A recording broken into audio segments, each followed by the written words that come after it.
আচ্ছা, আজকে আমরা সমাসটা পুরো কমপ্লিট করে ফেলবো। আগামীকাল আমরা সমাস প্র্যাকটিস করব। কেয়ারফুল, সকলে পড়ে রাখবে।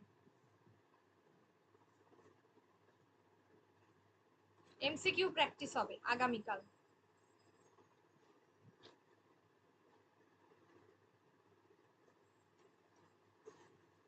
আজ আমি সমাস কমপ্লিট করিয়ে দিচ্ছি।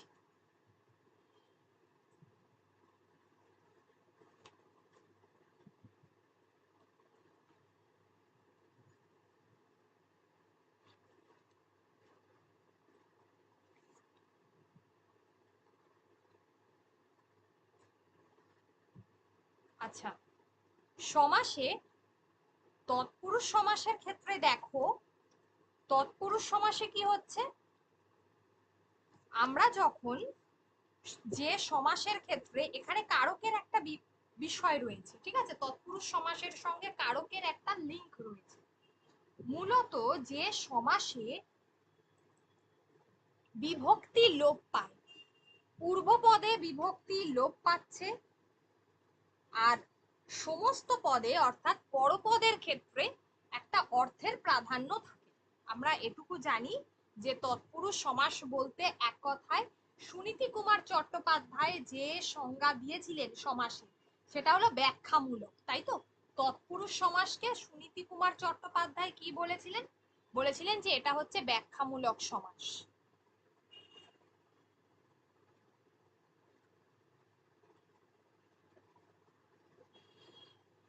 ব্যাখ্যামূলক সমাস বলেছিলেন। ওকে, এবার যেখানে দেখো পূর্ব পদে বিভক্তি লোপ পাচ্ছে, বা আমরা বলতে পারি তোমার কারকের সঙ্গে রিলেটেড, সম্পর্কযুক্ত বিভক্তি লোপ পায় এবং পরপদে তার অর্থ প্রাধান্য, মানে পরপদের অর্থ এখানে বেশি করে প্রাধান্য পায়, এই ধরনের সমাসে বলে না যে পরপদের অর্থ প্রাধান্য পাচ্ছে, তাকে আমরা বলি তৎপুরুষ সমাস। যেমন দেখো গাছে পাকা, যখন আমরা ব্যাস বাক্য করছি তখন দেখো এখানে এ বিভক্তিটা আছে, দেখেছো তো।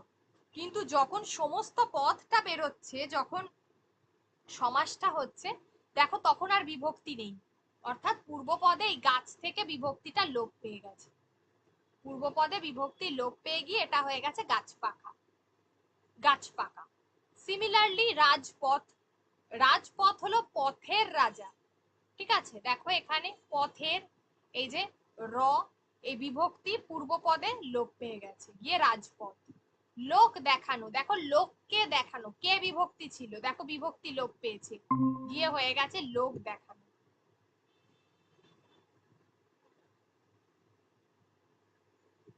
তাহলে এইভাবে বাসন কে মাজাই, যে কে বিভক্তি এটা লোপ পেয়ে গিয়ে বাসন মাজা, তাহলে এখান থেকে আমরা তৎপুরুষ সমাস সম্পর্কে যে ধারণাটা করতে পারি সেটা হচ্ছে ক্লিয়ার, যে পূর্ব পদে বিভক্তি থাকবে কারকের সঙ্গে সম্পর্কযুক্ত, কারকে আমরা যে বিভক্তিটা দেখেছিলাম সেই বিভক্তি আমরা কি করে তৎপুরুষ সমাস চিনব না, পূর্ব পদে যখন আমরা দেখছি যে তোমার কি বলে পূর্ব পদে বিভক্তিটা রয়েছে,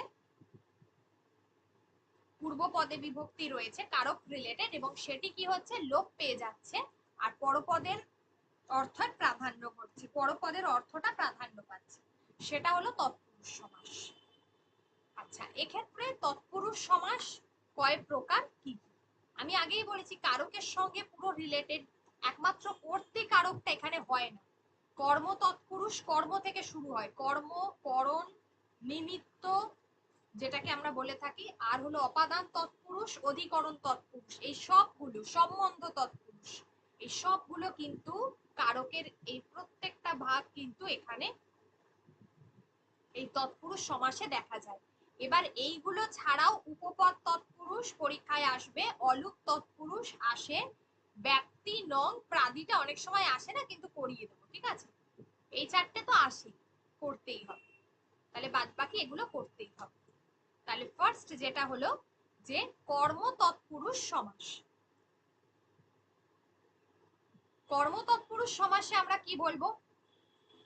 কর্ম মানে আগেই আমরা কারকের সময় পড়েছিলাম, কারক হয়েছিল তো আমাদের, করিয়েছি? কি বা কাকে দিয়ে প্রশ্ন করলে যে উত্তর পাওয়া যায় তাকে বলা হচ্ছে কর্ম তৎপুরুষ সমাস। তাহলে বাক্যে কি বা কাকে দিয়ে প্রশ্ন করলে তুমি যে উত্তরটা পাবে তাকে আমরা বলবো কর্ম তৎপুরুষ সমাস। ঠিক আছে, এই কর্ম তৎপুরুষ সমাসের ক্ষেত্রে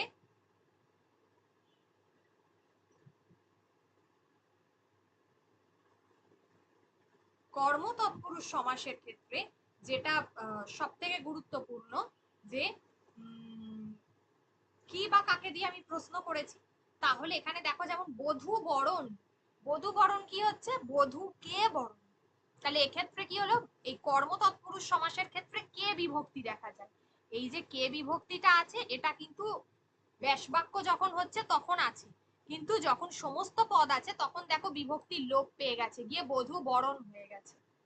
সিমিলারলি রথকে দেখা, রথ দেখা, বীজকে বোনা, বীজ বোনা, সাপকে মারা, সাপ মারা, এইগুলো সব হলো কর্ম তৎপুরুষ সমাস। পান সাজা, পানকে সাজা। ঠিক আছে, এবার আমরা যখন কারকের ক্ষেত্রে কি জানি যে দ্বারা বা দিয়ে, এই যে দ্বারা বা দিয়ে যখন এই জাতীয় কারক জাতীয় যে পদটা থাকে, বিভক্তি পদটা থাকে, তাহলেই কিন্তু সেটা হচ্ছে করণ তৎপুরুষ সমাস। করণ কারক মানে দ্বারা বা দিয়ে দিয়ে আমরা প্রশ্ন করছি, তাই তো? তো যখন সেটা হচ্ছে, একটা জিনিস খেয়াল রাখতে হবে যে কর্ম তৎপুরুষ সমাসে কে বিভক্তি লোপ পায়, কে বিভক্তি, এই যে কে বিভক্তিটা লোপ পায়, তাহলে করণে কি হবে? করণের শব্দই হচ্ছে দ্বারা বা দিয়ে দিয়ে প্রশ্ন করতে হবে, এটা হলো করণের ক্ষেত্রে হয়। যখন করণের ক্ষেত্রে এটা হবে তখন তার বিভক্তি আবার বা অনুসর্গ যেটাই থাকবে সেটা লোপ পাবে আর পরপদের প্রাধান্য পাবে। যেমন দেখো আমি বলছি শোকাচ্ছন্ন, শোক, শোকের দ্বারা আচ্ছন্ন, তাই তো? এই যে শোকের, এই যে রটা রয়েছে, শোকের দ্বারা আচ্ছন্ন,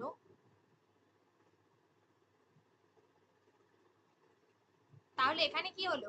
শোকের দ্বারা আচ্ছন্নতে এখানে হচ্ছে দেখো র আছে, এটা হয়তো বিভক্তি সূচক, যে বিভক্তিটা লোপ পাচ্ছে, গিয়ে এটা হয়ে যাচ্ছে শোকাচ্ছন্ন।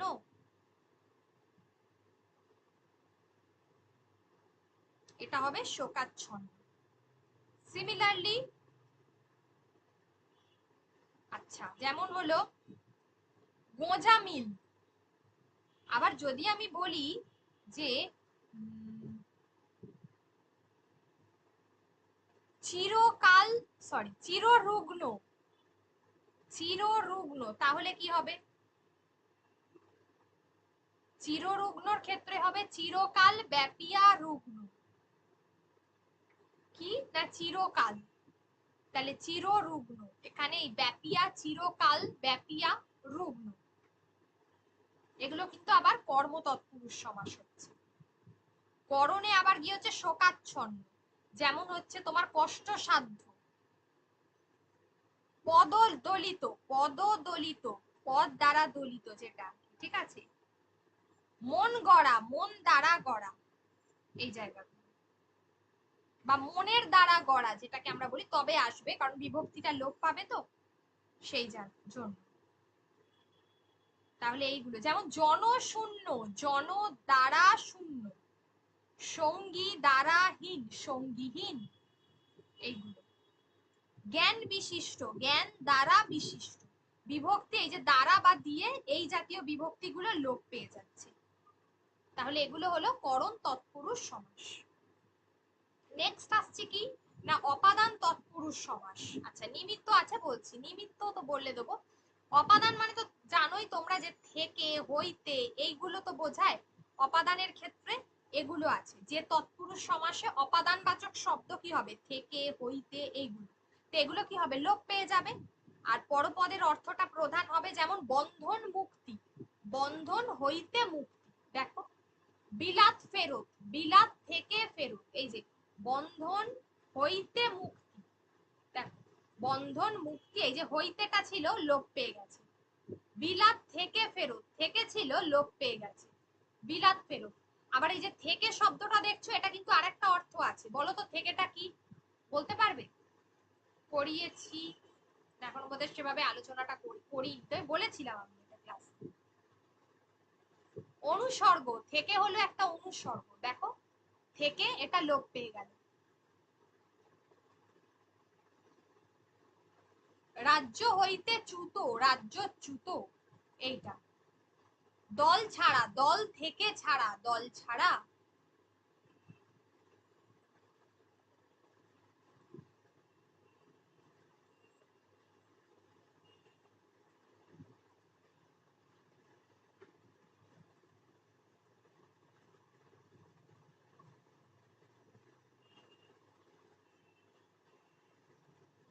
দল ছাড়া, তাহলে অপাদানের ক্ষেত্রে যে তৎপুরুষ সমাসে অপাদানবাচক যে বিভক্তি বা অনুসর্গ যেটা ছিল সেটা লোপ পাচ্ছে, মানে যে কারকটা অপাদানবাচক শব্দটাই হচ্ছে এখানে থেকে, হইতে, চেয়ে, এইগুলো। যেমন জন্মান্ধ, জন্ম থেকে অন্ধ। তারপর হচ্ছে তারপরে ধরো বললাম কক্ষচ্যুত, কক্ষ হইতে চ্যুত। রোগ মুক্ত, রোগ থেকে মুক্ত। এইগুলো হলো সব এই যে থেকে, হইতে, এই শব্দগুলো লোপ পাচ্ছে। নেক্সট হচ্ছে সম্বন্ধ তৎপুরুষ সমাস। কারোর সম্পর্কে বলছে, সম্বন্ধ মানে কি থাকে দেখো, সম্বন্ধ র বা এর, এই বিভক্তিটা লোপ পেয়ে যাবে। যেমন তারা পিদিম, তারার পিদিম, এটা হলো সম্বন্ধ, যেখানে র, এর, দের, এই তিনটে থাকে। র, এর, দের, এই তিনটে বিভক্তি লোপ পাবে এবং পরপদের অর্থ প্রাধান্য পাবে। যেমন রাজপুত্র, রাজার পুত্র। তারপরে হলো ভ্রাতুষ পুত্র, ভ্রাতার পুত্র। মানব শিশু, মানবের শিশু, তাহলে এর এই যে বিভক্তি এটা লোপ পাচ্ছে, মানবের শিশু। আচ্ছা, তাহলে এইগুলো হলো। যেমন দেশ নেতা, দেশের নেতা। যেমন দস্যু দল, দস্যুর দল। তাহলে এক কথায় আমরা বলতে পারি এগুলো হলো সম্বন্ধ তৎপুরুষ সমাস। নেক্সট হলো অধিকরণ তৎপুরুষ সমাস। অধিকরণে কি হবে? অধিকরণে বিভক্তি এ উন্তস্ত অ, এই বিভক্তিটা লোপ পাবে। অধিকরণ মানে আমরা জানি তো কোনো কোথায় বোঝাচ্ছে, তাই তো। যেমন ধরো আমি বললাম রণকুশল, রণে কুশল, ধ্যানে মগ্ন, ধ্যান মগ্ন, ধ্যান মগ্ন, ধ্যানে মগ্ন, কোথায় মগ্ন না ধ্যান। গোলা ভরা, গোলায় ভরা, কোথায় গোলা। অকাল মৃত্যু, কখন মৃত্যু টাইম বলেছে দেখো, অকালে মৃত্যু, এইগুলো। যেমন হলো বনবাস, বনে বাস, কোথায় বাস, বনে।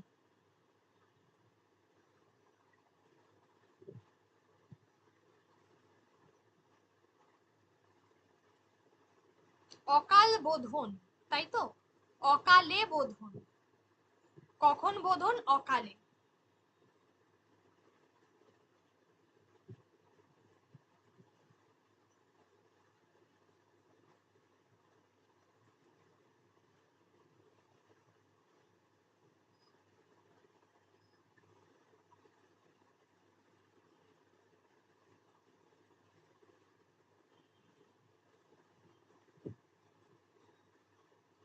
আচ্ছা, তাহলে অকালে বোধন, জলমগ্ন, জলে মগ্ন, কোথায় মগ্ন, জলমগ্ন।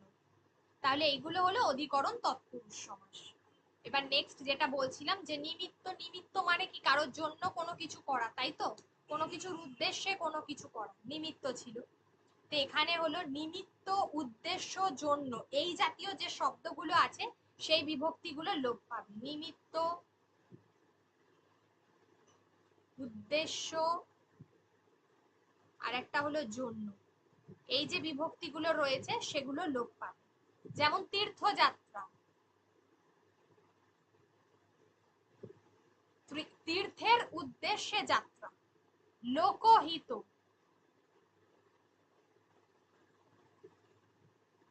লোকহিত কি হবে, লোকহিত, লোকের জন্য হিত, তাই তো।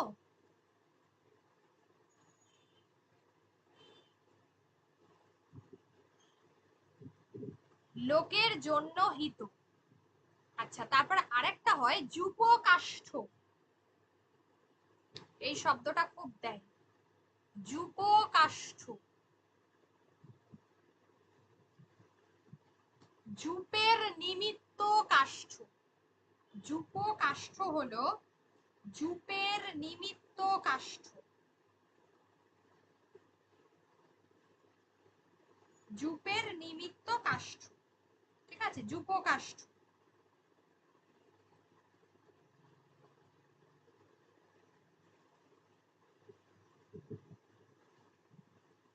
তাহলে এগুলো হলো নিমিত্ত, কোনো কিছুর উদ্দেশ্যে কোনো কিছু করা, কোনো কিছুর জন্য কোনো কিছু করা, যেগুলোকে আমরা বলছি যে যেগুলো হচ্ছে আমরা বলে থাকি নিমিত্ত তৎপুরুষ সমাস। তাহলে এই যে যুপকাষ্ঠ শব্দটা আছে, যেখানে আমরা এক কথায় আমরা কি বলি, হাড়ি কাঠ বলি না, সেই জিনিস, হাড়ি কাঠে মাথা দেওয়া, সেটাকে আমরা বলে থাকি যুপকাষ্ঠ। মানে বলির জন্য যে যোগ্য যে কাঠ হয় সেইটাকে বলা হয় যুপকাষ্ঠ।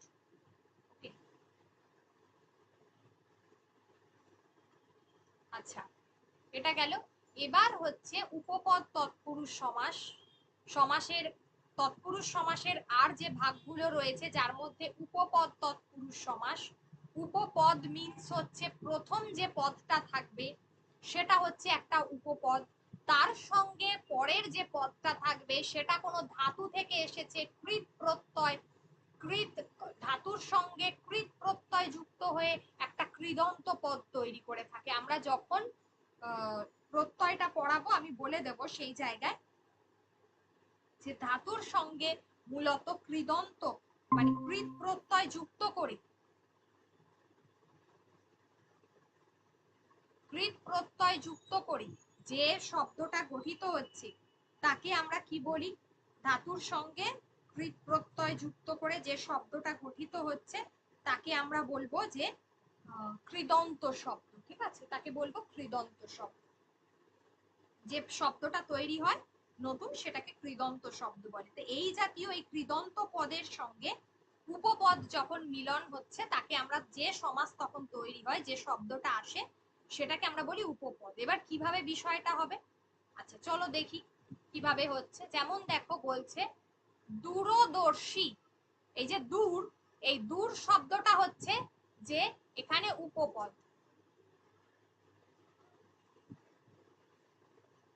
আর এই যে দর্শী শব্দটা, এটা দেখো দৃশ ধাতু থেকে এসেছে, তার থেকে মানে তার সঙ্গে কৃদন্ত কৃৎ প্রত্যয় যুক্ত হয়েছে, দর্শী ইকার যেটা কৃৎ দৃশ। তো এইভাবে উপপদটার সঙ্গে যখন কৃৎ প্রত্যয় যুক্ত হয়ে যখন কৃদন্ত শব্দ অর্থাৎ দূরদর্শী তৈরি হয়েছে তাকে আমরা বলছি উপপদ তৎপুরুষ সমাস, ঠিক আছে। তাহলে তাকে আমরা বলবো উপপদ তৎপুরুষ সমাস। এই জায়গাটা খুব গুরুত্বপূর্ণ। আচ্ছা, আর কৃৎ প্রত্যয়ের আগের শব্দটাকে তো আমরা বলে দিই যে এটা হলো উপপদ। দেখো যেমন হচ্ছে পঙ্কজ, এই যে পঙ্কজ শব্দটা, পঙ্ক, এই অবধি হচ্ছে তোমার উপপদ। এই জটাকে আমরা পাই পঙ্ক ড্যাশ দিয়ে, যেটাকে আমরা বলবো ধাতু জন, এই যে জটা আছে এটাই হলো জন ধাতু, জন প্লাস হচ্ছে ড। দেখো এই যে পঙ্কজ, এই যে জন প্লাস ড, এইটা হলো জন ধাতু থেকে এসেছে, পঙ্কটা এখানে উপপদ, আর এইটা হচ্ছে তোমার একইভাবে এই পঙ্কজ জন ধাতু থেকে এসেছে, অর্থাৎ এটা হলো কৃৎ প্রত্যয় জাত শব্দ, ঠিক আছে।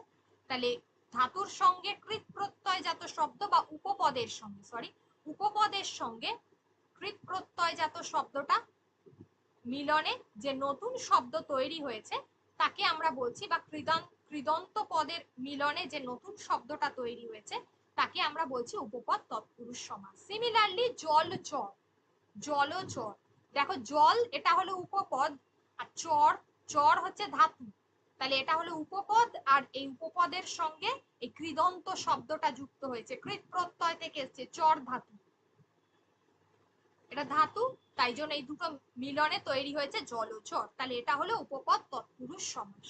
দেখো যদি কারোর কোনো জায়গায় অসুবিধা হয় অবশ্যই তোমরা বলবে, আমি আবার ফার্দার বলবো।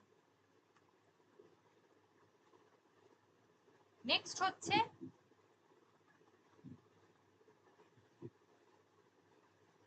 হচ্ছে যে অলুক তৎপুরুষ সমাস।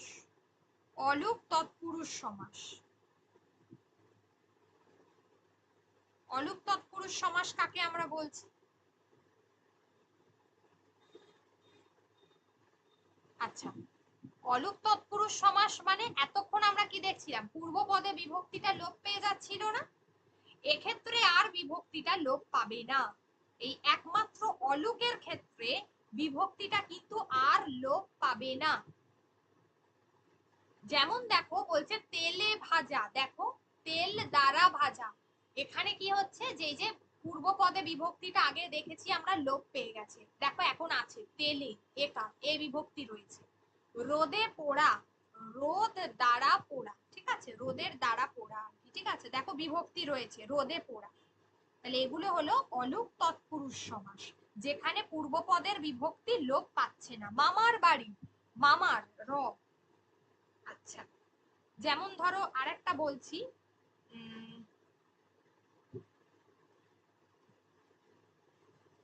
যেমন ধরো বললাম যে ঘোড়ার ডিম, বা ধরো বললাম যে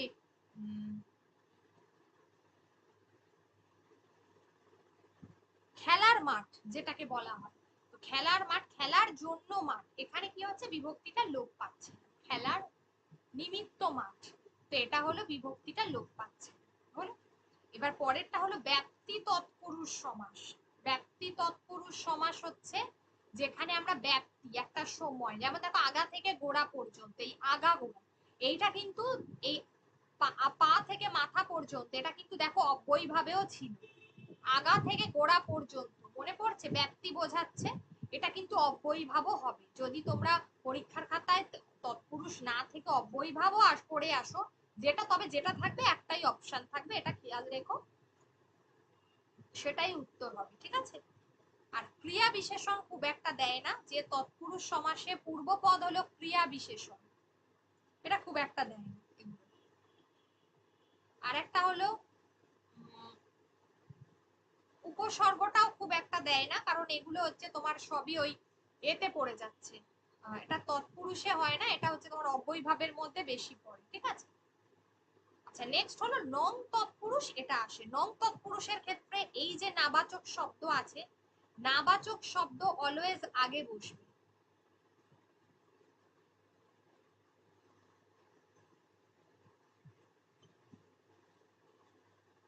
নাবাচক শব্দ আগে বসবে।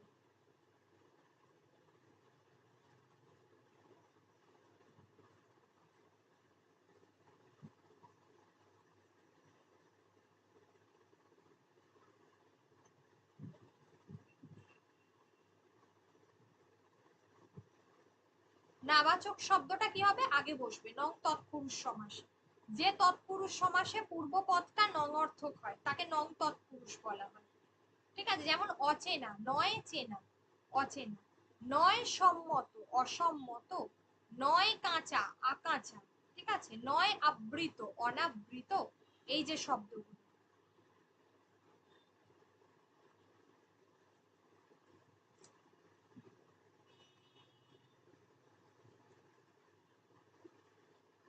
তাহলে নং নং তৎপুরুষে নাবাচক শব্দ অলওয়েজ আগে বসবে।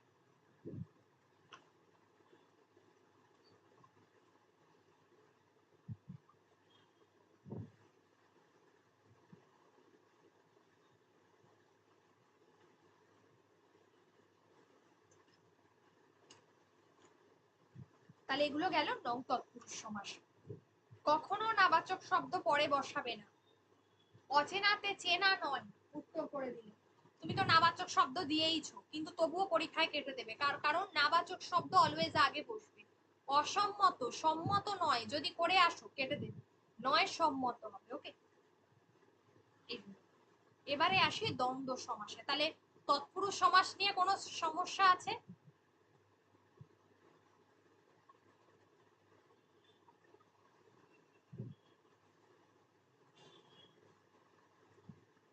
দেখো দ্বন্দ্ব সমাসকে কি বলেছে? দ্বন্দ্ব সমাসকে সংযোগমূলক সমাস বলা হচ্ছে।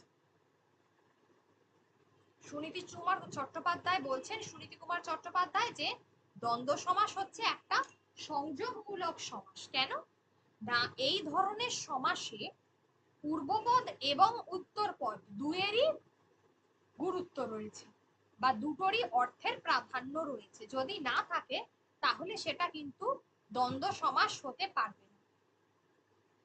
যেমন ছেলে মেয়ে, ছেলে ও মেয়ে, পিতা মাতা, পিতা ও মাতা।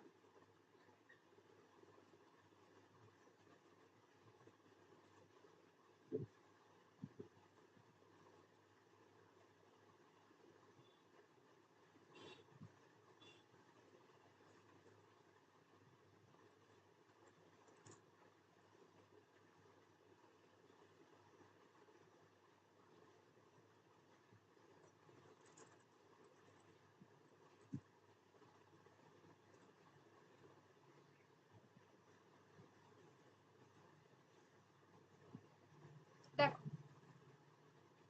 যেখানে আমরা বলছি পিতা ও মাতা, ঠিক আছে, ছেলে ও মেয়ে, ছেলে মেয়ে, শিব দুর্গা, শিব ও দুর্গা, তাহলে এগুলো হলো দ্বন্দ্ব সমাস। এখানে দুই, দেখো ছেলে এবং মেয়ে, ছেলে ও মেয়ে, এটা কেন সংযোগমূলক? ও এবং এবং এই শব্দগুলো দিয়ে যুক্ত হয়েছে, একমাত্র এই দুটো শব্দ দিয়ে। এবার বিষয় হলো, কারণ এখানে ছেলে ও মেয়ে, এখানে দুয়েরই প্রাধান্য আছে, তবেই কিন্তু এটা ছেলে মেয়ে হয়েছে। এখানে যদি শুধুমাত্র মেয়ের প্রাধান্য বলি না, ছেলের যদি শুধু প্রাধান্য বলি না, এটা হবে না, দুটোরই থাকবে তবেই এখানে প্রাধান্যটা পাবে।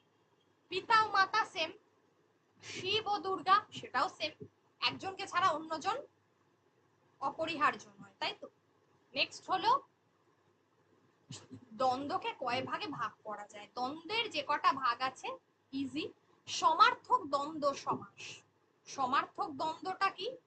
সমার্থক দ্বন্দ্ব হলো যে দুটোরই অর্থ সমান, এখানে দুটো পদ রয়েছে, দুয়েরই অর্থ সমান, এবং এক্ষেত্রে বেশিরভাগ ক্ষেত্রেই দ্বন্দ্ব সমাসে দেখবে বিশেষ্য পদের প্রাধান্যটা বেশি, বিশেষ্য পদের প্রাধান্যটা বেশি দ্বন্দ্ব সমাসে, ঠিক আছে। আর এই যে আমরা যদি বলি যে দ্বন্দ্ব সমাস কোন অব্যয় দ্বারা যুক্ত হয়, এখানে সমসমান যে পদগুলো সংযোজক অব্যয় দ্বারা যুক্ত হয়।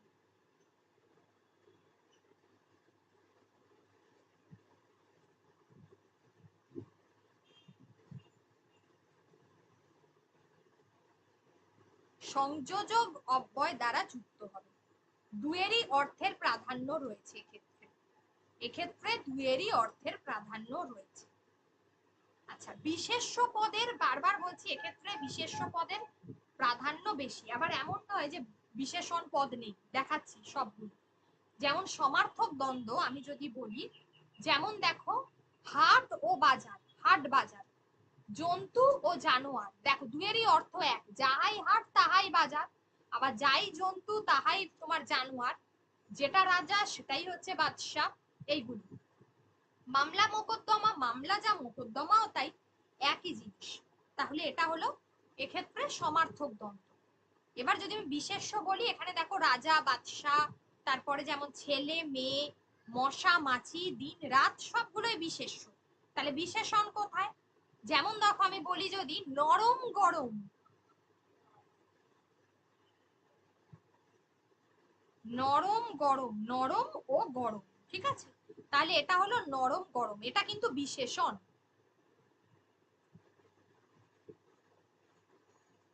চেনা অচেনা, সহজ সরল, ধরা বাঁধা, উচ্চ নিচ, এইগুলো সব হচ্ছে বিশেষণ পদের প্রাধান্য রয়েছে, এগুলোতে বিশেষণ পদের প্রাধান্য রয়েছে।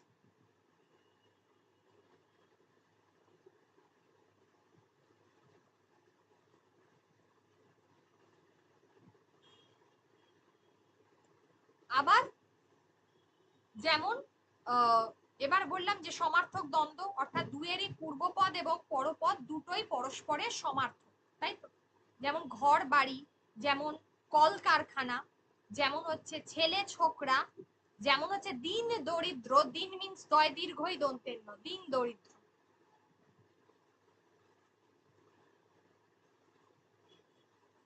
দিন দরিদ্র এই শব্দটা।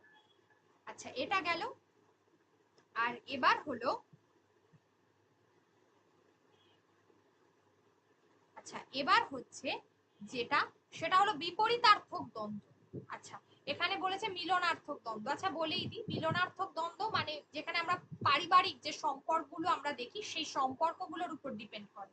মা ও বাবা, মা বাবা, পিতা মাতা যেটা বলছিলাম, ছেলে ও মেয়ে, ভাই ও বোন, ভাই বোন, এইগুলো। আচ্ছা এটা এটা গুরুত্বপূর্ণ। একশেষ দ্বন্দ্বটা সব থেকে গুরুত্বপূর্ণ।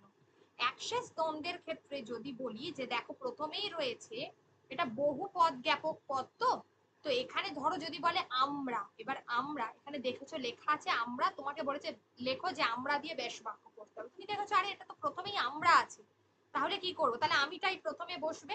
একদম নয়। এক্ষেত্রে মধ্যম পুরুষ আগে বসবে। আমরা কি জানি তিনটে পুরুষ হয়, উত্তম, মধ্যম, আর একটা হলো প্রথম। উত্তম মানে আমি, মধ্যম মানে তুমি, তাহলে আমি, আমরা, আমাদের এগুলো উত্তম, তুমি, তোমরা এগুলো মধ্যম, সে, তাহারা, ইহা এগুলো হচ্ছে প্রথম। খেয়াল রাখতে হবে। তাহলে এক্ষেত্রে মধ্যম পুরুষ আগে, তারপর প্রথম পুরুষ, তারপর উত্তম পুরুষ। তাহলে 2 3 1 এটা খেয়াল রাখতে হবে সবসময়। তুমি, সে ও আমি, 2 3 1 এই সূত্রটা মনে রাখতে হবে।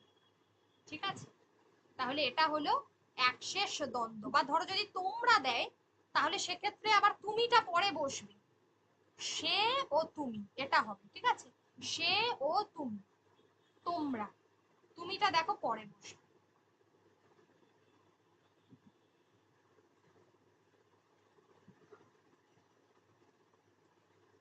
সমাহার দ্বন্দ্ব, যে দ্বন্দ্ব সমাসে সমসমান পদগুলো প্রত্যেকটা প্রধান না হয়ে সমষ্টিগত পদের অর্থই প্রধান। যেমন ঝড় ও বৃষ্টি মানে দুজনের সম্মিলিত ভাবে, একটা ছাড়া অন্যটা সম্ভবপর নয়, সমাহার দ্বন্দ্ব। সমাহার, একটা ছাড়া অন্যটা সম্ভবপর নয়, সেটা হলো সমাহার দ্বন্দ্ব। জামা ও কাপড় দুটোকে একসঙ্গে মিশে তবে জামা কাপড়, তবে অর্থটা দাঁড়ায়। আর অলুক দ্বন্দ্ব আগেই বলেছি, অলুক কথার অর্থই হলো বিপরীত, এই সরি বিভক্তি, যেটা বিভক্তিটা মানে আর কি লোপ পাচ্ছে না। অন্য ক্ষেত্রে তো বিভক্তি লোপ পায়, এক্ষেত্রে বিভক্তি লোপ পাবে না। যেমন হাটে বাজারে, হাটে ও বাজারে, দেখো একারটা রয়েছে, হাটে ও বাজারে, হাট বাজারে। ঠিক আছে? হাটে ও বাজারে, হাট বাজারে। কোলে পিঠে, দেখো একার রয়েছে, এ বিভক্তি, কোলে ও পিঠে।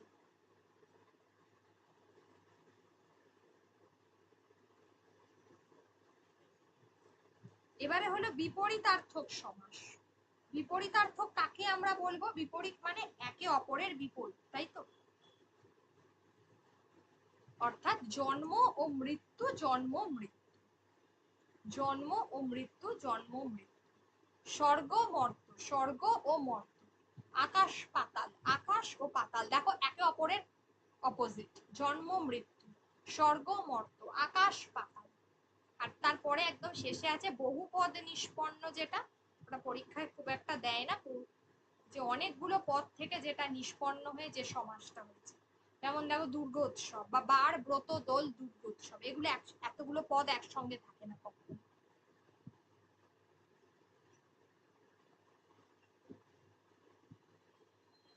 আরেকটা হয় যেটা হলো বিকল্পার্থে দ্বন্দ্ব, হার জিত, 19-20 একটা নইলে অন্যটা, 7-5 7 বা 5, কম বা বেশি একটা না হইলে অন্যটা, এই জিনিসটা। তাহলে এই হলো তোমাদের দ্বন্দ্ব সমাস। আর নেক্সট ওয়ান হলো বহুব্রীহি সমাস। বহুব্রীহি সমাসে আগেই বলেছি কোনো ব্যক্তি বা বস্তুর বর্ণনা, বর্ণনা রয়েছে কোনো ব্যক্তি বা বস্তু।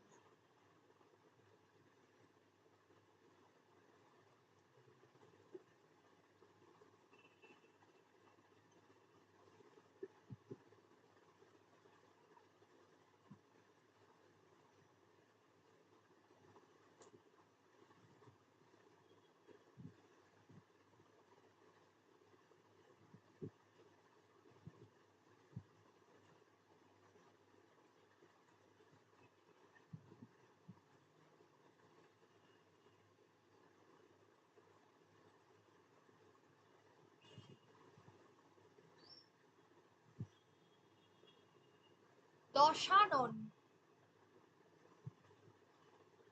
দশানন, দশানন কার সম্পর্কে বলছে? রাবণ সম্পর্কে। দশ আনন যা।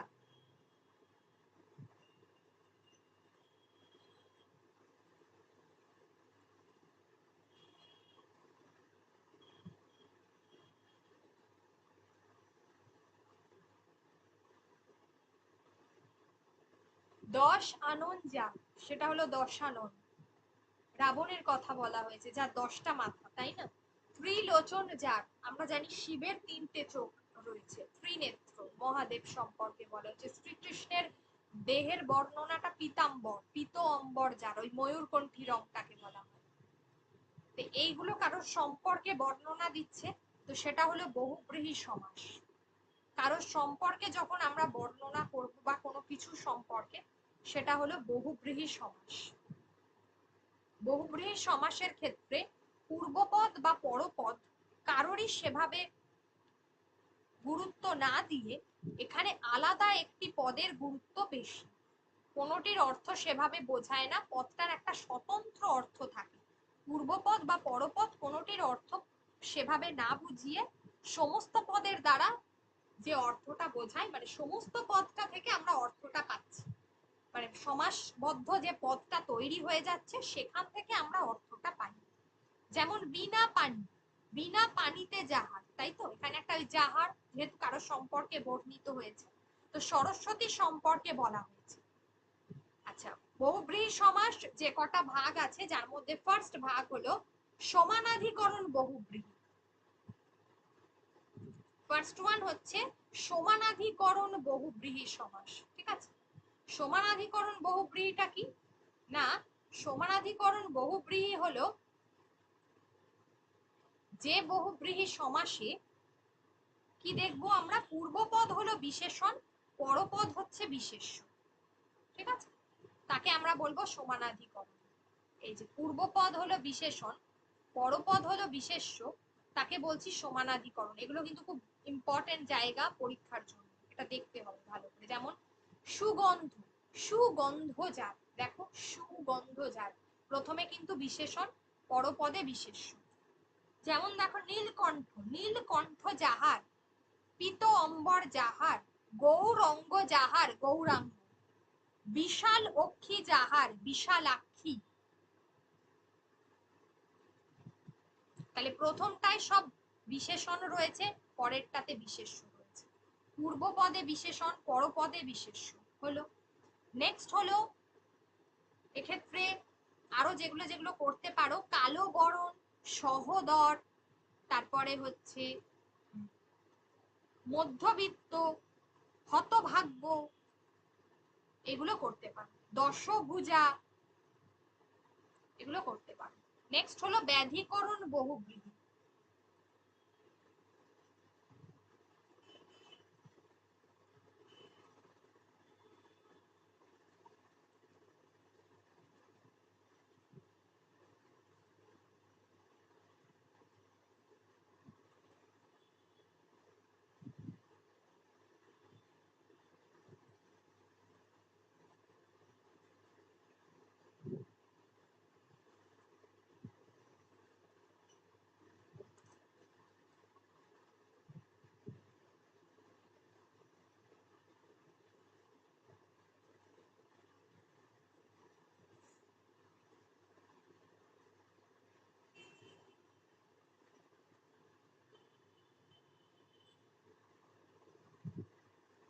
ব্যাধিকরণ বহুব্রীহিতে কি হবে?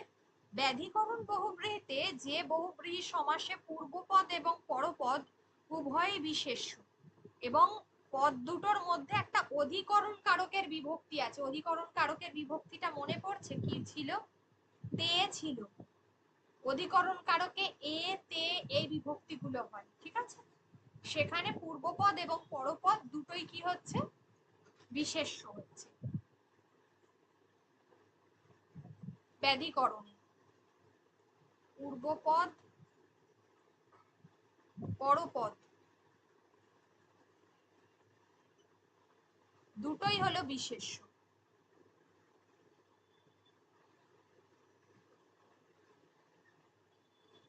যেটা হচ্ছে ব্যাধিকরণ বহুব্রীহি সমাস। যেমন বিনা পানিতে যাহার, বিনা পানি, ঠিক আছে, বিনা আর পানি। চন্দ্রচূড়, চন্দ্র চূড়ায় যাহার, চন্দ্রচূড় মাথার উপর, শিবকে বলা হয় হ্যাঁ চন্দ্রচূড়। বজ্র পানিতে যাহার, বজ্র পানি, বজ্র পানিতে যা, হাত যেটা মানে যার হাতে বজ্র রয়েছে। পদ্ম নাভিতে যার, পদ্ম নাভ এটাকে বলা হয়। ক্ষণ জন্মা, শুভক্ষণে জন্ম যার, ক্ষণ জন্মা। তাহলে এগুলো সব দেখো বিশেষ্য রয়েছে, পূর্বপদ পরপদ। নেক্সট হলো ব্যতিহার বহুব্রীহি সমাস। ব্যতিহার বহুব্রীহিতে কি হয় না, ব্যতিহার বহুব্রীহিতে পরস্পর যে ক্রিয়া বিনিময় করে, পরস্পর সাপেক্ষ বা ক্রিয়া বিনিময় বোঝাতে একই পদের পুনরুক্তি ঘটছে, তাকে আমরা বলি ব্যতিহার বহুব্রীহি।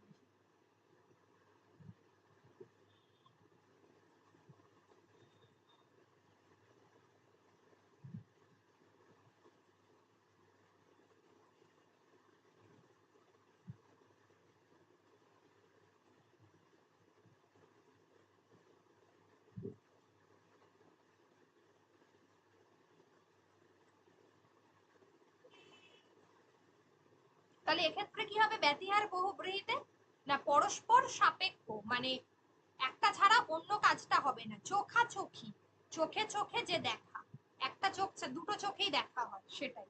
লাঠা লাঠি, দুটো লাঠিতে ঝগড়া হয়, তাহলে লাঠা লাঠি, লাঠিতে লাঠিতে যুদ্ধ, যে যুদ্ধ।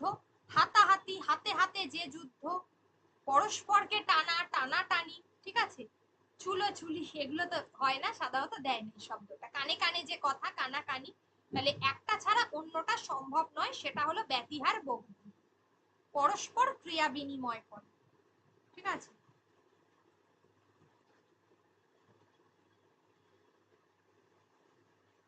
এক কথায় একটা জিনিস বলবো, এগুলো কখনো সমাস নিষ্পন্ন শব্দ নয়, এগুলো এক একটা শব্দ দ্বৈত মাত্র। যেমন হাসাহাসি, জানাজানি, কাড়াকাড়ি, এগুলো সমাস নিষ্পন্ন শব্দ নয়।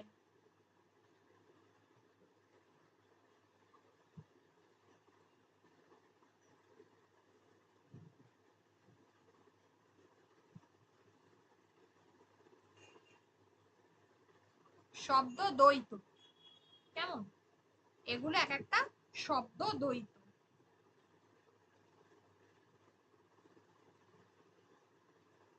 নেক্সট, মধ্য পদলোপী বহুব্রীহি। একটা দিন খেয়াল রাখো, যখন পড়িয়েছিলাম কর্মধারয়তে বলেছিলাম মধ্য পদলোপী কর্মধারয়।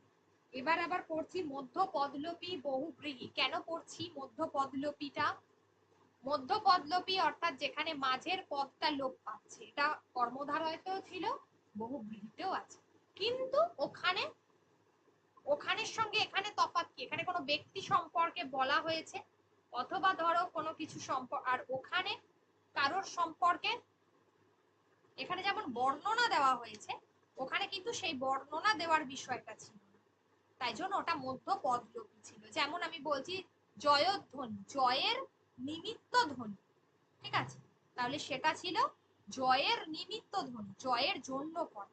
তো ওটা তো আর কোনো ব্যক্তি বা বস্তু সম্পর্কে বর্ণনা ছিল, এই ওটা ব্যাখ্যা ছিল, বর্ণনা নয়, এটা কিন্তু বর্ণনা। যেমন দেখো আমি যদি বলি যে সাপোজ যে মীনাক্ষী, মিনের অক্ষীর ন্যায় অক্ষী যার, মাছ। যেমন ধরো স্বর্ণাভ, স্বর্ণের আভার ন্যায় আভা যার, ঠিক আছে, কারোর সম্পর্কে বলা হয়েছে। তারপরে কমল লোচন, কমলের ন্যায় সুন্দর লোচন যার, মানে কমলের ন্যায় পদ্মের মতো চোখ, সেটাকে বলা হচ্ছে। তাহলে এগুলো কারোর সম্পর্কে বর্ণনা করা হচ্ছে, কোনো ব্যাখ্যা নয়। আগেরটা ব্যাখ্যা ছিল, অর্থাৎ কর্মধারয়তে ব্যাখ্যা হবে, বহুব্রীহিতে বর্ণনা হবে, এই উপর বেস করে মধ্য পদলোপী বহুব্রীহি এবং কর্মধারয়কে চিনতে হবে। নেক্সট হলো সহার্থক বহুব্রীহি সমাস। সহার্থক বহুব্রীহিতে কি হচ্ছে, কোনো কিছুর সঙ্গে বর্তমান। সহার্থক মিন্স কোনো কিছুর সঙ্গে, যে বহুব্রীহি সমাসে সহার্থক পদের সঙ্গে বিশেষ্য পদ মিলনে সমাসটা হয়, তাকে আমরা বলছি সহার্থক বহুব্রীহি। স্ত্রীর সহিত বর্তমান সস্ত্রী, দয়ার সহিত বর্তমান সদয়, সবান্ধব বন্ধুর সহিত বর্তমান।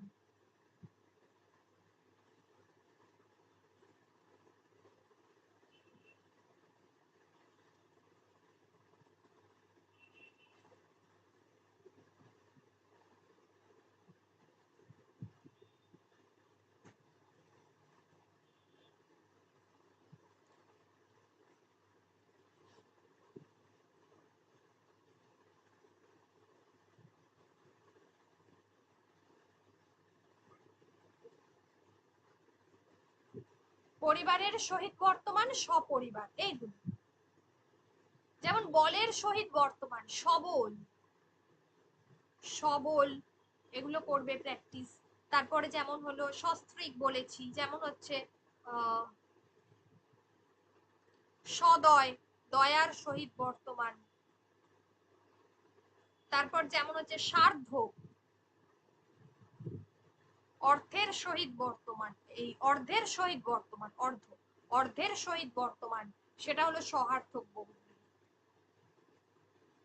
আর নঙর্থক বহুব্রীহি ঠিক যেমন আগেরটা আমরা করেছিলাম, নাবাচক শব্দটা আগেই বসবে, কিন্তু কোনো ব্যক্তি, অসীম, নেই সীমা যার, অজ্ঞান, নেই জ্ঞান যার, নেই হায়া যার, মানে যার লজ্জা নেই, বেহায়া, নেই প্রতিদ্বন্দ্বী যার, অপ্রতিদ্বন্দ্বী, নেই সীমা যার, সেটা হলো অসীম। তাহলে এগুলো হলো নঙর্থক বহুব্রীহি সমাস, ঠিক আছে।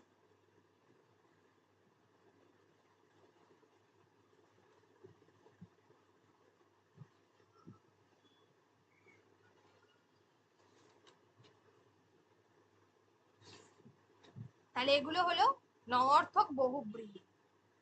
সংখ্যা বাচক বহুব্রীহি যেখানে সংখ্যা আছে, যেমন ত্রিনয়নী, যেমন পঞ্চানন, পঞ্চ আনন যার পঞ্চানন, ত্রিনয়নী, ত্রিনয়ন যার ত্রিনয়নী।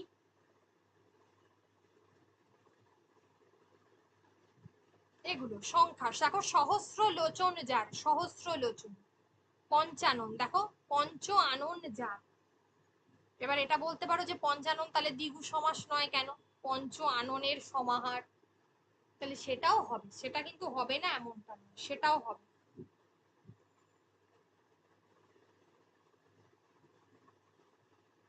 সেটাও হবে, ওকে।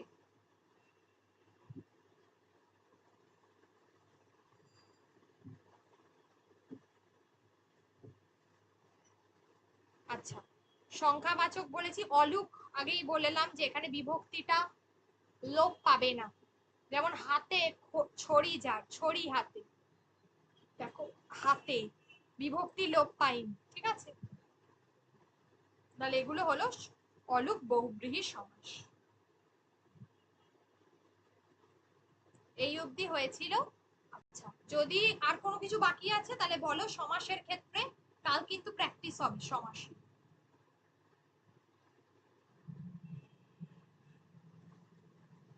আর কিছু বাকি আছে সমাসটা, দেখো সবকটা করিয়েছি, দ্বিগু করিয়েছিলাম,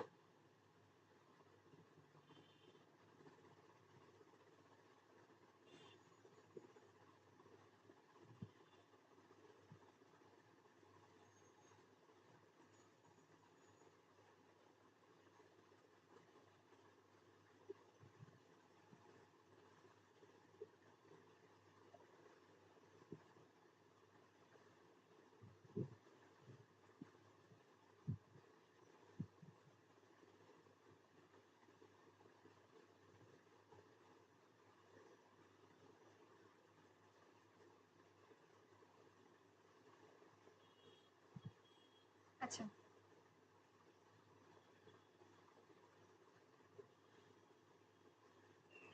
তাহলে এগুলো রেখো।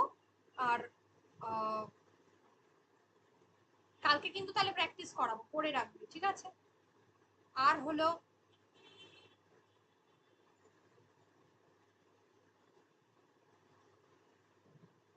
আর আচ্ছা আজকে করাবো মধুসূদন দত্ত।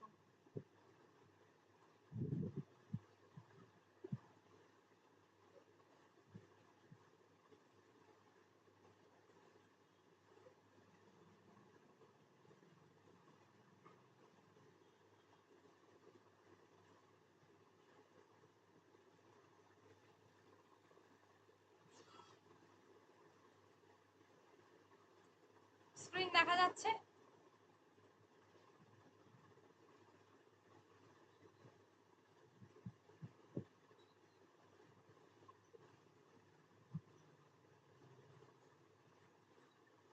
দেখা যায়নি এখন। দেখা যায়নি না? দেখা যায়নি। দাঁড়াও দাঁড়াও একটা মিনিট দাঁড়াও, একটা মিনিট হোল্ড করো, জাস্ট করে দিচ্ছি।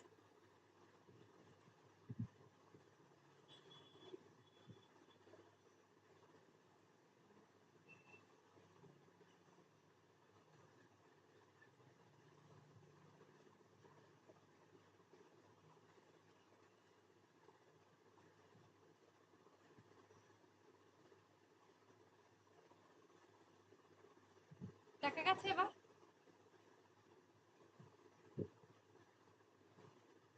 হ্যাঁ দেখা যাচ্ছে।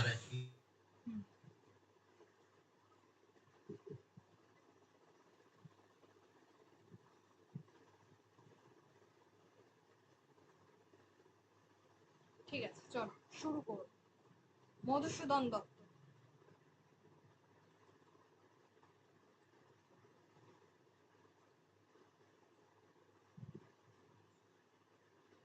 আচ্ছা, এক্ষেত্রে যেটা বলবো সেটা হচ্ছে যে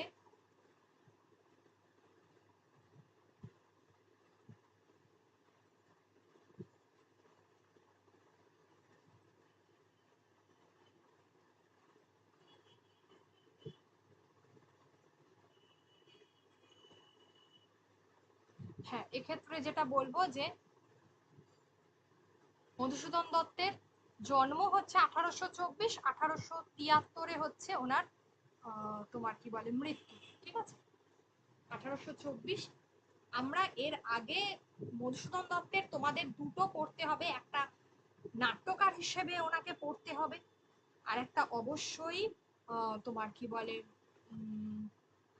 নাট্যকার হিসেবে পড়তে হবে, আর একটা হচ্ছে যে নাট্যকার হিসেবে পড়তে হবে না, আর মানে কবিতা ওনার কবি হিসাবে মধুসূদন এটা পড়তে হবে। ঠিক আছে, আচ্ছা মধুসূদন যে কটা উনি কাব্য রচনা করেছেন, যার মধ্যে যেমন তিলোত্তমা সম্ভব, যেমন মেঘনাদ বধ, যেমন ব্রজাঙ্গনা, বীরাঙ্গনা, এই চারটে হচ্ছে সব থেকে গুরুত্বপূর্ণ।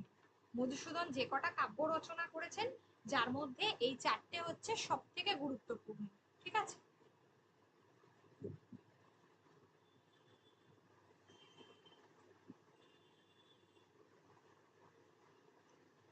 যার মধ্যে তিলোত্তমা সম্ভব, মেঘনাদ বধ, ব্রজাঙ্গনা, বীরাঙ্গনা এবং চতুর্দশপদী কবিতা। কিন্তু এগুলো ওনার বাংলা কাব্য। এছাড়াও তিনি বেশ কিছু ইংরাজি কাব্য রচনা করেছিলেন, যার মধ্যে প্রথম ছিল একদম প্রথমে, যেটা তিনি বাংলা কাব্য লেখার আগেই শুরু করেছেন, যেটা হচ্ছে ক্যাপটিভ। ঠিক আছে, যেটা হচ্ছে ক্যাপটিভ লেডি, 1849। Captive lady.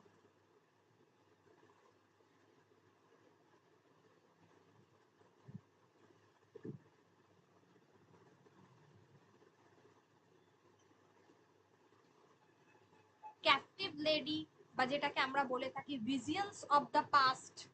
ঠিক আছে, তিলোত্তমা, তারপরে যেটা ইনকমপ্লিট অবস্থায় ছিল, এগুলো সব কিন্তু ইংরাজিতে লেখা। কুইন সীতা, সব ইনকমপ্লিট এগুলো। ঠিক আছে, তার মধ্যে ক্যাপটিভ লেডিটা কিন্তু শেষ হয়েছিল। ক্যাপটিভ লেডি প্রথম, যেখানে আমরা দেখতে পাই যে এই যে ক্যাপটিভ লেডি রয়েছে, মধুসূদনের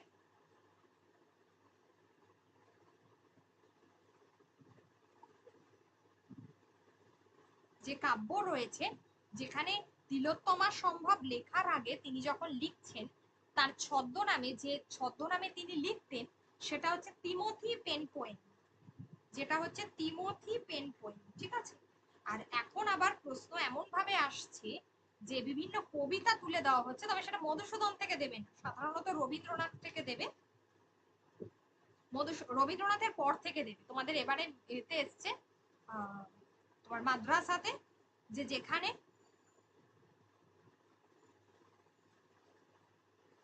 যেখানে হচ্ছে তোমার এই বিষয়গুলো কিন্তু তুলে ধরা হয়েছে, মানে এই কবিতার লাইন তুলে তুলে যেটা কার কবিতা বা কোন কাব্যগ্রন্থের, এই জায়গাগুলো দেওয়া হয়েছে। তাহলে এক কথায় ওনার যেটা তিমোথি পেন পোয়েম তিনি লিখতেন, ওনার যেটা প্রথম ইংরাজি কাব্য যেটা হচ্ছে ক্যাপটিভ লেডি, এই যে এটা ক্যাপটিভ লেডি হচ্ছে 1849।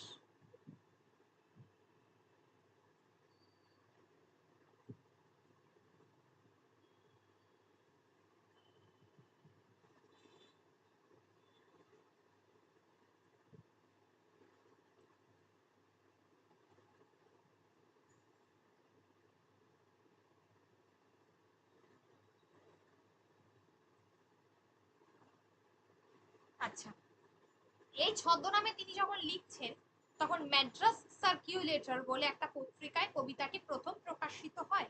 এটা ছিল পৃথ্বীরাজ এবং সংযুক্তা, পৃথ্বীরাজ সংযুক্তার কাহিনী এখানে বর্ণিত হচ্ছে। মূলত তিনি তোমার কি বলে মাইথোলজিক্যাল পুরাণের বিভিন্ন কাহিনী নিয়েই তিনি তার কাব্যের তোমার কি বলে বিষয়বস্তুগুলোকে নিয়েছিলেন, ঠিক আছে।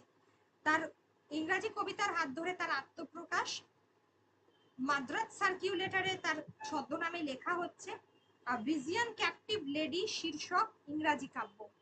ভিজিয়ন ক্যাপটিভ লেডি এই শীর্ষক ইংরাজি কাব্য 1849 এটা কি হলো না তোমার কি বলে গ্রন্থাকারে প্রকাশিত। 1859 এটা গ্রন্থাকারে, সরি 49, 1849, ঠিক আছে, 1849 এটা গ্রন্থাকারে প্রকাশিত। এরপরে ওনার প্রথম কাব্য যদি আমরা বলি সেটা হচ্ছে, তাহলে এই সময় তিনি ক্যাপটিভ লেডি একটা লিখছেন, আর একটা লিখছেন ভিজিয়নস অফ দ্য পাস্ট। এই দুটোই কিন্তু ভিজিয়নস অফ দ্য পাস্ট 1849 লেখা, ঠিক আছে, এটাও কিন্তু 1849।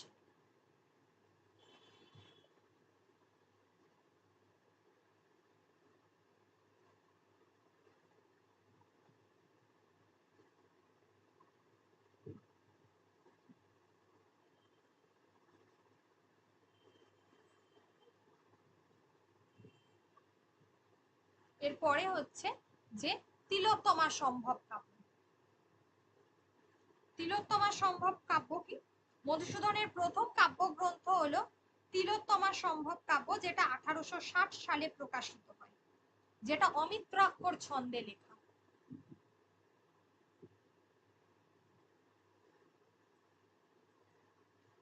অমিত্রাক্ষর ছন্দে লেখা 1860 খ্রিস্টাব্দে প্রকাশিত হয়, ঠিক আছে, তিলোত্তমা সম্ভব।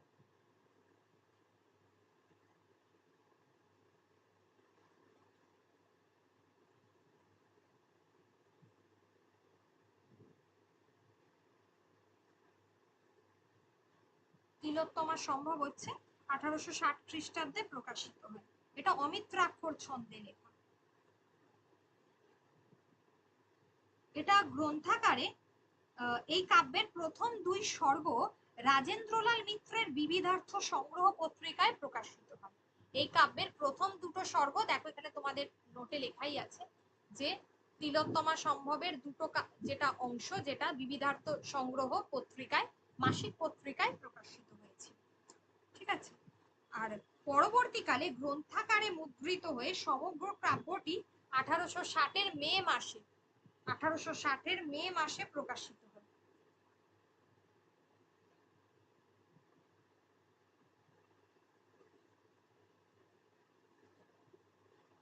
1860-এর মে মাসে পরবর্তীকালে কাব্যটি পুরোপুরি প্রকাশিত হয়।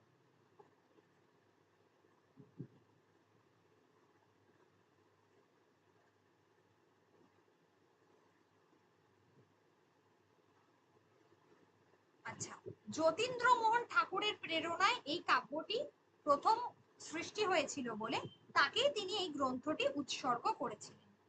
তবে বিদ্যাসাগরকে এই কাব্য কখনোই সন্তুষ্ট করতে পারেনি, তবে রাজনারায়ণ বসু এই কাব্যটি পড়ে কিন্তু তার প্রশংসা করেছিলেন।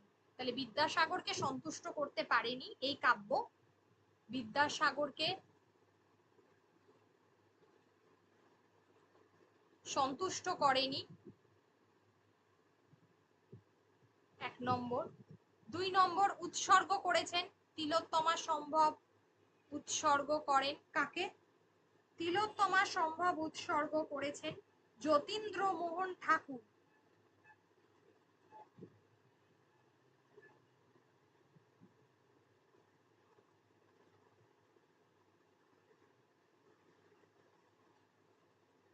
যতীন্দ্রমোহন ঠাকুর।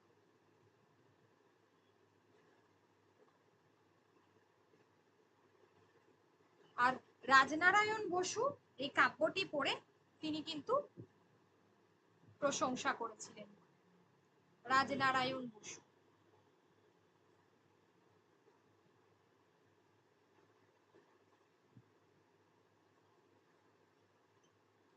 আচ্ছা, এবার হচ্ছে যে এই কাব্যের বিষয়বস্তু সংস্কৃত পুরাণ এবং মহাভারতের আদি পর্বের কাহিনী অবলম্বনে নেওয়া। সংস্কৃত পুরাণ, সংস্কৃত পুরাণ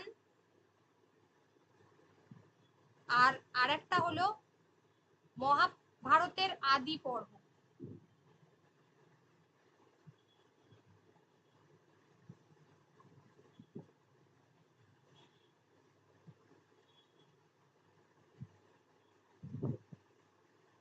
যার কাহিনী নিয়ে মূলত তিলোত্তমা সম্ভব কাব্য রচিত হয়। সুন্দ উপসুন্দ নামে 2 দৈত্য ছিলেন দেবতাদের বিরুদ্ধে, ঠিক আছে? তারা কিভাবে ত্রিভুবন জয় করলেন, কিভাবে কঠোর তপস্যা করে তারা ব্রহ্মার কাছ থেকে বর পেয়েছিলেন, এই সব বিষয় নিয়ে তাদের কাহিনী নিয়েই এই তোমার কি বলে, এবং কিভাবে তিলোত্তমার রূপের প্রতি তারা মুগ্ধ হয়ে পড়েন, পরবর্তীকালে এই তিলোত্তমাকে পাওয়ার জন্য তারা পাগল হয়ে যায় এবং তারা নিহত হয়, ঠিক আছে? এই সুন্দ উপসুন্দকে বধ করা হয়, এই নিয়ে কাহিনী হচ্ছে তিলোত্তমার সম্ভবের কাহিনী। নেক্সট যদি বলি সব থেকে গুরুত্বপূর্ণ, তবে হ্যাঁ, অমিত্রাক্ষর ছন্দর সৃষ্টিতে এই কাব্যের গুরুত্ব রয়েছে, পৌরাণিক আখ্যান কাব্য বলে গুরুত্ব রয়েছে, আর ওই সুন্দ উপসুন্দ চরিত্রটা সৃষ্টি করেছিলেন যেটা, সেটাতেও গুরুত্ব রয়েছে। এই 3টে কৃতিত্ব রয়েছে তার তিলোত্তমা সম্ভবে, এছাড়া সেরকম ভাবে কোনো কৃতিত্ব নেই। এবারে আসি আমরা মধুসূদনের যে অমর সৃষ্টি, যেটা হলো সব থেকে বিখ্যাত কাব্য মেঘনাদ বধ, যেটা 9টি স্বর্গে রয়েছে মেঘনাদ বধ, ঠিক আছে? এই মেঘনাদ বধ সব থেকে বিখ্যাত, যার প্রথম খণ্ড তিনি প্রকাশ করলেন 1861। 1861 জানুয়ারি মাসে মোট 9টি খণ্ড ছিল। প্রথমে পঞ্চম স্বর্গ, মানে প্রথম থেকে পঞ্চম স্বর্গ অবধি ছিল, তারপর 6 থেকে মানে ষষ্ঠ থেকে নবম স্বর্গ অন্তর্ভুক্ত করা হয় দ্বিতীয় খণ্ডে। হেমচন্দ্র বন্দ্যোপাধ্যায় 2টো খণ্ডে একত্রে সম্পাদনা করেছিলেন 1862 খ্রিস্টাব্দে। হেমচন্দ্র বন্দ্যোপাধ্যায়, যিনি এই 2টো খণ্ডকে একত্রে সম্পাদনা করে দিয়েছিলেন 1862 খ্রিস্টাব্দে। মেঘনাদ বধের কাহিনী জানো, একদম রামায়ণের কাহিনী দিয়ে, যেখানে রাবণের অন্যতম পুত্র বীরবাহুর মৃত্যু, চিত্রাঙ্গদার পুত্র বীরবাহুর মৃত্যু দিয়ে শুরু হচ্ছে, এবং তারপর একে একে ইন্দ্রজিতের মৃত্যু হচ্ছে, যেখানে ইন্দ্রজিৎকে একদম একটা বীর হিসেবে দেখানো হচ্ছে। শেষে যখন আমরা যাচ্ছি তখন ইন্দ্রজিৎকে কিভাবে তোমার কি বলে সমাজ, মানে আর কি তোমার কি বলে কিভাবে তার অন্ত্যেষ্টি ক্রিয়া সম্পন্ন করা হচ্ছে সেই বর্ণনা রয়েছে, ঠিক আছে? এখানে রামকে এবং লক্ষ্মণকে যথেষ্ট, এই কাব্যের বৈশিষ্ট্যই হচ্ছে এখানে রাবণকে এবং ইন্দ্রজিৎকে, এই দুজনকে মুখ্য চরিত্র হিসেবে দেখানো হয়েছে। স্পেশালি তোমার কি বলে ইন্দ্রজিৎকে মুখ্য চরিত্র হিসেবে দেখানো হয়েছে, আর রাবণকে এখানে কিন্তু ছোট করে দেখানো হয়েছে। এই সরি, রামকে আর লক্ষ্মণকে এখানে ছোট করে দেখানো হয়েছে। আচ্ছা, স্বর্গের প্রথম স্বর্গের নামই ছিল অভিষেক, দ্বিতীয় স্বর্গ ছিল অস্ত্রলাভ, তৃতীয় স্বর্গ ছিল সমাগম, চতুর্থ স্বর্গ ছিল অশোক বন। ঠিক আছে, আচ্ছা এক্ষেত্রে প্রথম স্বর্গ যেখানে অভিষেক, মেঘনাদের অভিষেক হচ্ছে। দ্বিতীয় স্বর্গ অস্ত্রলাভ, রামচন্দ্রের মেঘনাদ বধের বিভিন্ন উপায় জানছে সে শিবের কাছ থেকে। তৃতীয় স্বর্গ সমাগম, যেখানে প্রমিলার লঙ্কায় প্রবেশ। চতুর্থ স্বর্গ অশোক বন, যেখানে সীতার সুখ দুঃখের কাহিনী শোনানো যাচ্ছে বা শোনা যাচ্ছে। পঞ্চম স্বর্গ হচ্ছে উদ্যোগ। ষষ্ঠ স্বর্গ হলো বধ। বধ মানে এখানে মূল বিষয় মেঘনাদ বধ। তারপরেই হচ্ছে শক্তি নির্ভেদ, সপ্তম স্বর্গ, যেখানে অষ্টম স্বর্গ হলো প্রেতপুরী, যেখানে রামের প্রেতপুরীতে গমন এবং সেখানে দশরথের কাছ থেকে লক্ষ্মণের জীবন লাভের উপায় জানা। ঠিক আছে, যে ওই যে তার জীবন ফিরে পাচ্ছে লক্ষ্মণ, তাকে তোমার কি বলে দেওয়া হচ্ছে, ওই যে গন্ধমাদন পর্বত থেকে ওষুধ নিয়ে আসছে হনুমান গিয়ে, এই পুরো পর্বতই তুলে নিয়ে চলে এসছে। আর লাস্ট ওয়ান হচ্ছে সংস্ক্রিয়া।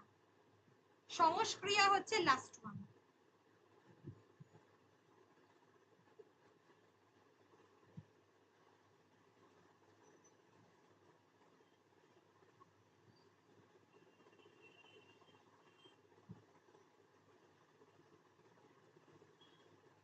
তাহলে এটা একটা মহাকাব্য, লিটারেরি সাহিত্যিক মহাকাব্য বলা যেতে পারে, লিটারেরি এপিক, সাহিত্যিক মহাকাব্য বলা হয় মেঘনাদ বধকে।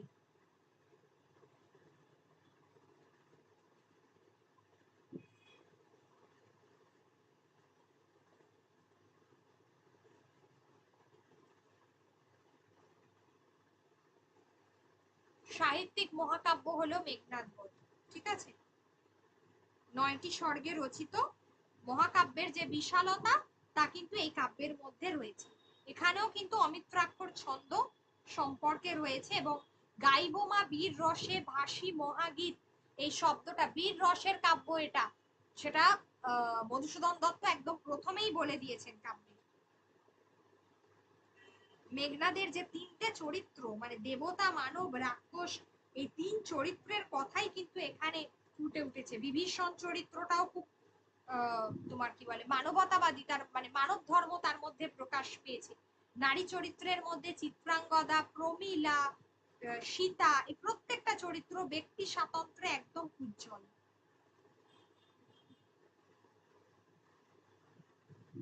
এরপর ব্রজাঙ্গনা হচ্ছে ব্রজাঙ্গনা, যেটা 1861-তে প্রকাশিত হয়। এবং লাস্ট ওয়ান হচ্ছে বীরাঙ্গনা, যেখানে প্রত্যেকটা বীরের স্ত্রীরা তাদের বীরদের প্রতি তাদের অভিমান জানিয়ে যে চিঠি পত্র লিখেছেন। এখানে ওবিদের কাছে ওবিদ ওবিদ ওবিদের কাছে ওবিদ হিরোইডস, এই কাব্যের প্রতি তোমার কি বলে এখান থেকে গৃহীত হয়েছে বীরাঙ্গনার উৎসটা বলা যেতে পারে।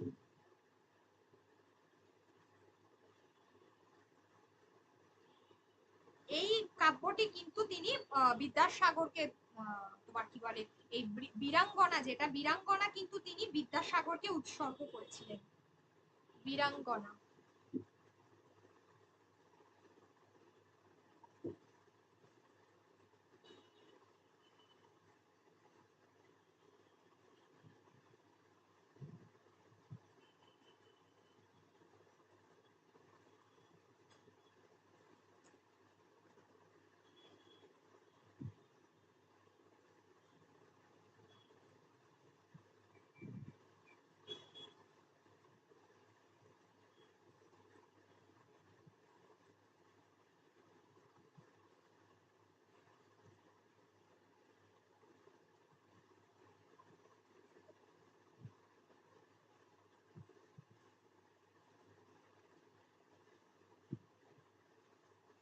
আচ্ছা, বীরাঙ্গনার তো বীরাঙ্গনা মানে বীরের অঙ্গনা, বীর যে অঙ্গনা বারবার বললাম, বিভিন্ন দশরথ রয়েছে, যেমন দশরথের প্রতি কেকই, তারপর নীলধ্বজের প্রতি জনা, অর্জুনের প্রতি তোমার কি বলে বোধহয় রুক্মিণী, এই অর্জুনের প্রতি সরি তোমার কি বলে দ্রৌপদীর ছিল, কিন্তু দ্রৌপদীর প্রবাবলি ছিল না আমার যতটুকু মনে পড়ছে। যাই হোক, এইভাবে বীরের স্ত্রীরা তাদের স্বামীদের প্রতি এখানে পত্র নিবেদন, সোমের প্রতি তারা, এই পত্রটাও খুব গুরুত্বপূর্ণ। ঠিক আছে, তোমার কি বলে, এই পত্রগুলো খুবই গুরুত্বপূর্ণ এবং এটা একটা ড্রামাটিক মনোলগ হিসেবে বলা যেতে পারে। ড্রামাটিক, একটা নাটকীয়তা রয়েছে। ঠিক আছে, এটা কোনো টাইপ চরিত্র নয়, একটা নাটকীয়তা রয়েছে। বীরাঙ্গনার নায়িকারা কিন্তু ব্যক্তিত্বময়ী। এখান থেকে বোঝা যায় যে তখন একদিকে প্রেম, একদিকে সমাজ, মানে সমাজের বিরুদ্ধে গিয়ে এক প্রকার তারা কিন্তু তাদের চিঠির মধ্যেই সেটা স্পষ্ট হয়ে উঠেছে এবং তারা কতটা তাদের মধ্যে স্বাতন্ত্র ছিল, কতটা মানে সাজাত্মবোধ ছিল, তা এই কাব্যটা কিন্তু দেখলেই আমরা বুঝতে পারি। তাহলে এক কথায় যদি আমরা শ্রেষ্ঠ, এটা একটা পত্র কাব্য অবশ্যই। আর বারবার বলছি, যদি সব থেকে বিখ্যাত দুটো কাব্য হয় মধুসূদনের, তাহলে একটা হবে মেঘনাদ বধ এবং সেকেন্ডটা হচ্ছে বীরাঙ্গনা। একটা হবে মেঘনাদ বধ আর একটা হলো বীরাঙ্গনা। এবং লাস্ট ওয়ান হচ্ছে চতুর্দশ পদী কবিতাবলী, যার 1860 সালে এই কবিতার প্রথম, মানে এই কবিতা, মানে এই গ্রন্থেরই প্রথম কবিতার জন্মই হচ্ছে 1860 সালে, চতুর্দশ পদী কবিতাবলী। কিন্তু পরবর্তীকালে সমগ্র গ্রন্থ, তোমার কি বলে, সনেট গুলো, এটা একটা সনেট ধর্মী কবিতা, তো সবগুলো নিয়ে 1866 সালে কিন্তু এই তোমার কি বলে কাব্যগ্রন্থ প্রকাশিত হয়। ঠিক আছে, এই কাব্যগ্রন্থটি প্রকাশিত হয়। সুদূর ফ্রান্সে বসে, ফ্রান্সের ভার্সাই বলে একটি শহর, যেখানে তিনি বসে এই সনেট গুলোকে রচনা করেছিলেন। সুদূর ফ্রান্সে বসে, ফ্রান্সের ভার্সাই বলে একটা শহর, যেখানে বসে তিনি তোমার রচনা করেছিলেন। এবং লাস্ট ওয়ান তার একটা কাব্য ছিল যেটা হেক্টর বধ, যেটা একটা গদ্য আখ্যান বলা যেতে পারে, ইলিয়াডের কাহিনী নিয়ে লেখা। হেক্টর বধ, হেক্টর বধ হচ্ছে, তোমাদের এখানে সবগুলো আমি দিয়ে দিয়েছি। হেক্টর বধ হচ্ছে ইলিয়াড, দেখো ইলিয়াডের কাহিনী নিয়ে লেখা হেক্টর বধ, যেটা 1870 মোটামুটি তিনি লেখা প্রকাশ করেন এবং 71-এর দিকে এটা প্রকাশিত হয়। কবি ভূদেব মুখোপাধ্যায়কে কাব্যটি তিনি উৎসর্গ করেছিলেন, ভূদেব মুখোপাধ্যায়কে। ঠিক আছে, এই হলো মধুসূদনের কর্মকাণ্ড। মধুসূদনটা পড়ো, তারপরে বলছি।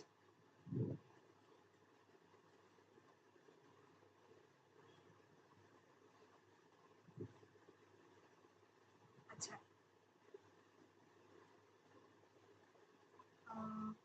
আর হচ্ছে যে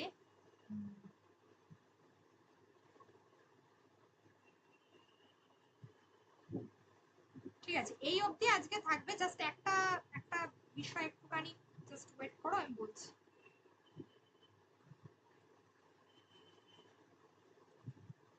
মেঘনাদ বধ উৎসর্গ করেন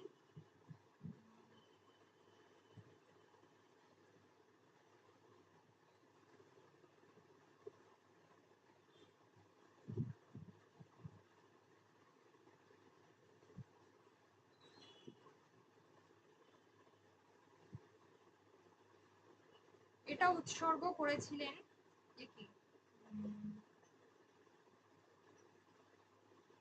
মেঘনাদ বধ উৎসর্গ করা হয়েছিল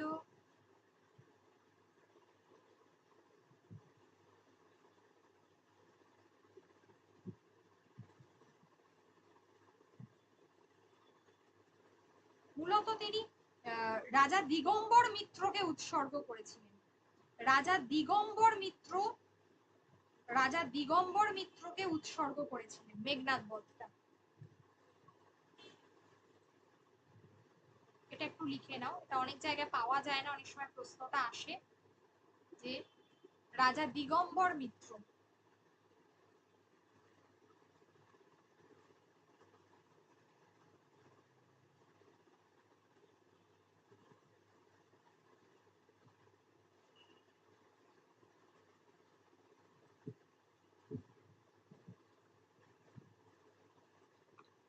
ঠিক আছে, ব্যাস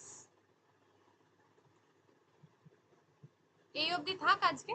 কালকে বিহারীলাল আর বাদবাকিটা পড়াবো কালকে। তার আগে, সবার আগে যেটা করব, সমাজ থেকে একটা এমসিকিউ প্র্যাকটিস করব, সবাই পড়ে রাখবো। ঠিক আছে, চলো আজ এই পর্যন্ত। Good night.